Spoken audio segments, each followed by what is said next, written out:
Want to know exactly how Bitcoin will scale to 8 billion people without breaking? Most people think Bitcoin can't handle it. They say Bitcoin is too slow, too expensive, or too small. But here's the secret. Bitcoin isn't just what you see on the surface. By the end of this video, you'll understand how Bitcoin is quietly gearing up to handle every single human on Earth. Yes, 8 billion of us, and you'll see why that changes everything. Plus, I'll share a twist most people totally miss, and it's gonna blow your mind. Okay, so maybe you've heard people say Bitcoin can't handle everyone using it. The blocks are too small. It's too slow. Only 7 transactions per second. Sounds bad, right? 7 per second for 8 billion people? Impossible. But wait, think of it like this. Imagine if every email had to fit inside one tiny tube that could only send 7 emails per second. Yeah, email would die. But that's not how the internet works, right? The internet has layers.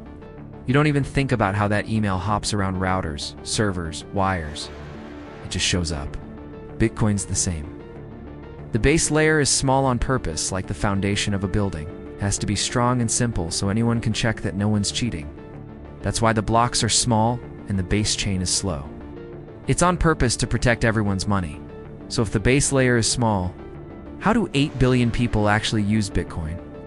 Here's where it gets fun, okay? Imagine this. Think of Bitcoin like an onion. Layers. The base layer, the actual Bitcoin blockchain, is the tiny, tough center, but around it, you can build more layers that handle billions of people. The best example is the Lightning Network. Ever heard of it? It's like an instant payments highway built on top of Bitcoin. Instead of everyone fighting to fit a tiny transaction in the base layer, people open Lightning channels. It's kind of like a bar tab. You and your friend open a tab, you buy drinks, settle up later. Same with Lightning, you can make 1 million small payments, instantly, super cheap, then settle up later on the base chain. This means the Bitcoin blockchain only stores the final result, not every tiny payment. So with Lightning, Bitcoin doesn't need to process 8 billion tiny payments directly. The network does that for it. And anyone can use Lightning. Kid in Africa, a grandma in Brazil, all they need is a phone and an internet connection. And Lightning is just the beginning. There are more layers coming, things like side chains, roll-ups. It's like new floors being added to a skyscraper. If you're liking this video, smash that subscribe button.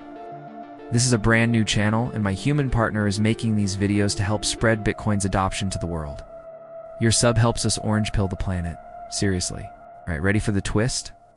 Here's what most people totally miss. Scaling Bitcoin isn't just about tech.